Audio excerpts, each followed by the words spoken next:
So you told us about the character, the tout in the dramatis personae. So what is this character about? Yeah, the tout, well, if you want to see the touts at trial courts, you should go on a Sunday or on a holiday. They are there all the time. These touts are middlemen basically who manage to contact litigants and say, we will get you a solution for your problem. As a client, you turn up in the courtroom because your brother is arrested, your sister had an accident, something happened. Quite often in the courtrooms, you'll be accosted by some people. And they'll say, you're looking for a lawyer, you want something done, we will get it done for you. So these are middlemen, and most of the trial courts in the country, they have these kind of middlemen operating. You have signboards saying touts are outlawed, don't go to a tout, advising the general public, but they cannot get rid of the touts remain. So they were there in Delhi, I'm sure they are still there. And they are there in many other states, many other districts. When I should say that the atmosphere in the courts is very corrupt at the clerical level, but there are variations. So my life has been a series of shocks in that sense and learning. When I was in Delhi, I was shocked by the en masse clerical corruption. And I thought, oh my God, this is justice and there's so much corruption. All the clerks are taking money for doing things which should be part of their job. But then I started traveling to other districts. And then I found that Delhi was actually much better in terms of corruption. I mean, less corruption compared to certain other districts. So I went, for example, to Banaras in those days for an outstation client. And I found Banaras, the situation was much worse. Because in Delhi, only the clerks were asking for money. In Banaras, when I went, the clerks were asking for money, the public prosecutor was asking for money, the investigating officer was asking for money, and the judge's clerk said, sir, aapki judge saab se baat karwa deta hu. So what was shocking for me in Banaras was that there was nobody who was not corrupt. So Delhi was much better. So there's a lot of regional variation, and India has climbed up in terms of being less corrupt as far as the Transparency International Index is concerned. But if you really want to get rid of corruption in the country, you need to focus on the courts, because the courts are actually like a vacuum cleaner. They are supposed to clean corruption in other walks of life. So in a country where you have corruption everywhere, you have corruption in the universities, you have corruption in the courts, you have corruption in government, you have corruption in education, you have to ask yourself an unusual question. Where is it more important to get rid of corruption? Where do you focus? Your house is full of filth. Should you start with the toilet? Should you start with the kitchen? Where should you focus? How should you clean up the corruption? And the obvious answer to this is that you should start with the courts. Why? Because the courts are supposed to function like a vacuum cleaner, cleaning up corruption in other walks of life. So they have to clean up corruption in politics, they have to clean up corruption in education, in all those areas. This is the vacuum cleaner. This is supposed to do the cleaning. But if the vacuum cleaner itself is full of clogged and corrupt, then it's not going to do its job. So we need to clean our courts. We need to give the judges a proper working environment. We need to give the clerks a good income.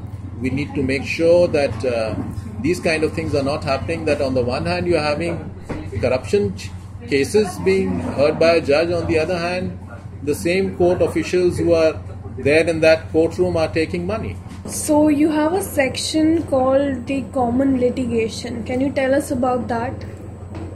Yes, the common litigation, I discussed certain kinds of litigation which is very common in the courts. For example, landlord-tenant disputes. Now, if you go to trial court buildings, you'll find rent controllers, additional rent controllers. In other districts, you'll find certain judges who are just allotted to dealing with these landlord-tenant disputes. Now, all this is because of unintelligent laws. Rent control legislation in the country is very unintelligently framed. And a lot of this litigation you can get rid of. It's very common. It's burdening the court system unnecessarily, and we should get rid of it. The same is true also for a lot of our tax laws, whether it's sales tax, whether it's income tax. There are appeals which are filed. A lot of these tax laws need to be rationalized, and then there will be fewer cases. So there's a lot of common litigation which can be reduced just by framing more intelligent laws. Now the next section I go on to discuss uncommon litigation, and I speak about why it's good if we encourage certain kinds of litigation, why it will be healthy for society, why it will be good for us, and I explain why that kind of litigation is not happening. And I'm saying that the government should try to encourage that kind of litigation, because that will lead to a more robust legal system. So you have another part, that's the uncommon litigation. What is that? There's a book which was a bestseller about 15-20 years ago, and it still continues to do well. A book by an author, American author called Michael McCormack. It's called What They Didn't Teach Me at Yale Law School, The Terrible Truth About the America's Justice System. So my subtitle was actually taken from this book, The Terrible Truth About India's Justice System, when I self-published the pamphlet. Now in this book, the author makes an interesting point. He talks about something called torts or civil wrongs, and how people seek compensation for these civil wrongs in the United States, and how the system, according to him, has gone a bit berserk. So he gives, for example, a case where a thief tries to rob a school. So he goes in through the skylight, and he's planning to rob the school. But the skylight, the construction is weak, so he falls and he breaks his leg. So he's prosecuted by the school. He's prosecuted for trying to commit a theft. But he files a case seeking compensation from the school that why the skylight was not firm enough, because he broke his leg. And the court grant him compensation. They give him compensation. So Mr. McCormack says this is absurd. You're giving a thief compensation for trying to rob a school. But the thief, his lawyer's argument was that it doesn't matter. I mean, he was committing a crime, that's a separate issue. But the school should have made sure that the furnishings was strong. This poor man has broken his leg, he should be compensated. And he gives some other examples like that. Now, some of them might appear to be absurd, and possibly Mr. McCormack is right to some extent that the civil wrong compensation system in the United States is a bit haywire. But on the other hand, over here we have no civil wrong compensation system that works. Somebody falls through a manhole, he dies. I read the case of somebody who escaped several narrow escapes. He had several narrow escapes in the war. He almost died in the 62 war, and then subsequently as well. And then the poor man, as an elderly citizen living in South Delhi, he fell through a manhole and died. Now nobody will bring a case against the municipal authorities that why did you keep an open manhole, why somebody died. What we have done in India is we have created consumer forums. So the consumer forums are there that if you are a consumer, then you can bring a complaint against the person who sold you a product for giving you a defective product. You can bring a complaint against the services like provided by doctors. But this is only a species of civil wrongs. We need to widen the field. We need to create more accountability. So on the one hand, we have a lot of needless litigation, which we just need to frame more intelligent laws, and that litigation will become less. On the other hand, we need to make it simpler and easier for people to find certain kind of cases, so that this will have an effect of creating accountability in society. And we need to have a more accountable society where people who are in positions of authority, if they don't do the right thing, they will be punished. Compensation needs to be paid. So can you elaborate a bit more on the concept of the uncommon litigation with respect to the example that you just gave us? Okay, I'll give you an example. I mentioned this guy who falls into a manhole, elderly citizen who narrowly escapes getting killed in India's wars with its enemies. and then he falls through a manhole and he dies somewhere in South Delhi. Why doesn't his family bring a case for compensation against the NDMC? That is because our justice system has been designed in such a way to discourage anybody to file a case for civil wrongs. I'll explain why. Explain how. And now there are two aspects to filing cases in any part of the world. There is the fees which you have to pay the court administration, and there are the lawyers' fees. Thankfully, in India, lawyers' fees are not unaffordable by many people. The way it is in certain advanced economies where lawyers charge so much money. To even get any lawyer to represent you, you might have to pay a lot of money. In India, this is not necessarily the case. Lots of lawyers earn so little that they are willing to charge not so much to file cases. But there are other expenses involved in the court. If you file a writ petition, it's not very expensive. If somebody disappears and your fundamental rights are being breached, the court system does not require you to pay a lot of money by way of court fees. Maybe 50 rupees, in some places 100 rupees. That's all. So you need a typist to type out the petition, you need your lawyer, and this court fee is very small amount. But for this uncommon litigation, the court fees is very high. So if you want to bring a case against a municipality, maybe seeking compensation for 5 lakhs, you might have to pay 30,000-40,000 by way of court fees. And then the case drags on for years. You have to pay the lawyers also. So the system has been engineered, the court fees is so high to discourage people from filing this kind of litigation, which is why it has become uncommon. Police brutality, take that. Police brutality is commonplace in the country. I mentioned earlier about how it's very ironical that there's a corruption case going on in the court, and under the nose of the judge, the clerks are taking money. The court dealing with corruption cases is itself corrupt quite often.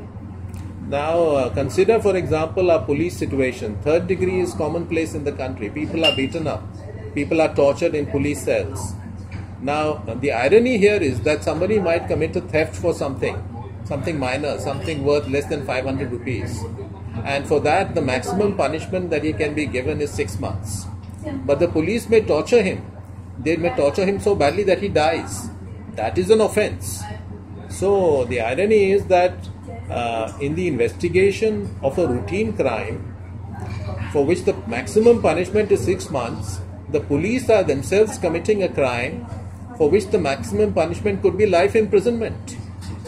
So for thousands of these commonplace, simple crimes, the police are they are committing far more serious crimes, and they are not being brought to book. One of the other ways they could be brought to book would be for somebody to file a case for compensation against the police. That my brother got tortured, my sister got tortured, my son got tortured. I want compensation from the police in Connaught Place police station or any other police station who committed that torture. I want to be compensated maybe 10 lakh rupees.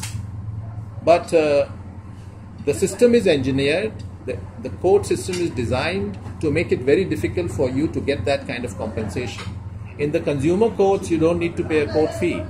But here, you will pay a large sum of money by way of court fee. And then the case will drag on through the lower courts, then there's an appeal process, it just becomes, so this is the reason why this kind of litigation is uncommon. But our lawmakers, our justice minister, our government, they should try to make this kind of litigation more common, because this will create accountability. This will make people more accountable. The police will also become more accountable. And the municipality will become more accountable. Other civil wrongs, your neighbor does something, people as a society, we will become more civic minded. So on the one hand, you have the United States where things are maybe at another extreme where even thieves can get compensated for getting injured while trying to rob somebody. On the other hand, here so many civil wrongs are being committed daily, but there is no proper legal redress system. From time to time, the court fees are increased by the government, but civil society is unaware. Nobody ever takes out a demonstration saying that why has court fees been increased? Why is it more expensive now for the justice system to provide justice in certain kinds of cases. People are ignorant.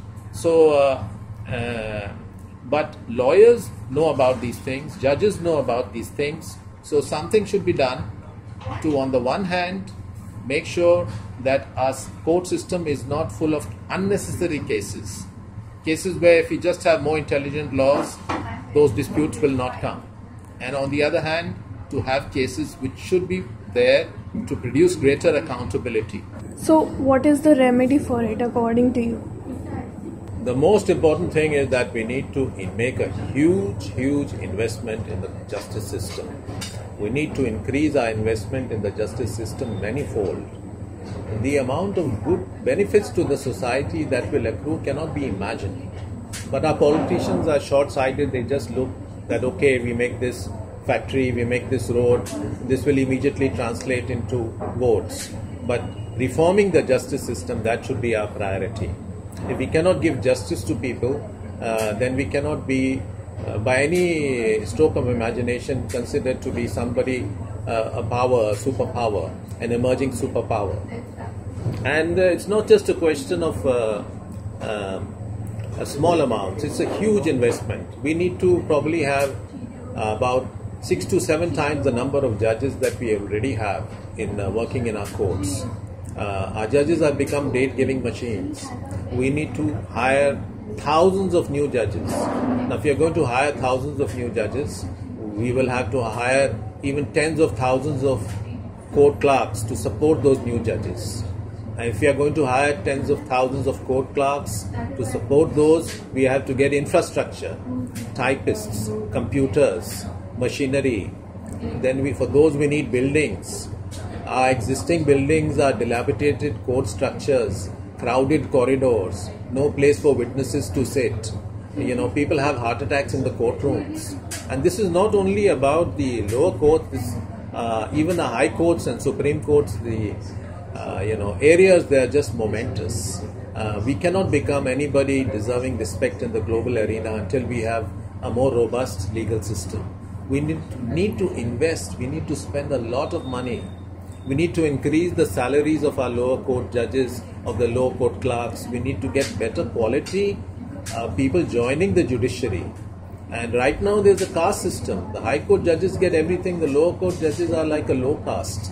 We need to improve their status. We need to have maybe an all India judicial exam the way we have for civil services, so that and if there are good salaries, if there's good, if the people are well compensated, they will like to be judges.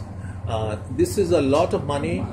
This is going to be a 5-year process or maybe a 10-year process, because you just cannot hire so many new people in 1 year.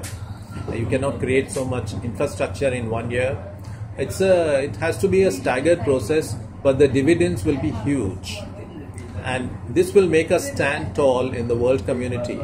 I should say that, when I went to Nottingham on my scholarship, I met some South Asians there. I met a Pakistani research scholar who said, what you've written about what's the situation in India, it's much worse in Pakistan. But so much of what you say is true of Pakistan as well. A Bangladeshi Supreme Court judge's son said, this is the situation in Bangladesh. Now, we were twins, Pakistan and India, and maybe our justice system is thankfully much better than theirs, but it is still very, very bad. We need to improve, and the first step is invest. We need our roads, we need our buildings, but we need our justice. We need to have justice, otherwise people will take law into their own hands. And cases have to be decided soon. We cannot have cases filed by one generation and verdicts received by the next. So whether it's these rape cases, whether it's crimes against children, unless there's speedy resolution, there will not be sufficient deterrence. So the new government, whoever comes into power next year, the political parties, I at least would vote for the party which promises justice reform, which promises investment in judicial infrastructure, because that is so very, very important. So that was the 9th episode of an interview with Mr. Rajesh Talwar. Mr. Talwar, thank you for being with us today and telling us about this book. Thanks, Ananya. It's always good to be with you and your team. You might have noticed that I'm wearing an eye patch today, some problem with the nerve, and it may take a few weeks for it to hopefully resolve on its own. But it's a coincidence that we are talking about the justice system today, and I'm wearing this eye patch. So maybe it is appropriate because, justice these days is definitely wearing an eye patch. Maybe in fact both its eyes are covered, or so it's, at least the vision of our justice system is very blurred, which is why lots of errors are being made, lots of injustice is being committed. And my book could have been titled not The Judiciary on Trial, because it's not talking only about judges, but the justice system on trial. And I hope that things will improve. I hope that our discussion today will serve to educate, inform, and encourage the powers that be to bring around suitable reforms. This is a book very close to my heart. I self-published, as I mentioned, because I couldn't sleep at night. My book was not being published. I couldn't sleep at night. I needed to have it out. I needed to share this grim truth with other people. The irony is that in a way the book launched me on an international career, and I've been traveling the world, all over the world, in different countries, working with justice systems in other countries, in Africa, in Asia, in Europe. But I haven't been able to impact sufficiently the justice reform system in my own country. So let's hope things will improve. And thank you everyone for watching this episode, and we hope to see you soon with yet another book, yet another episode, and yet another story of how that book also came into being.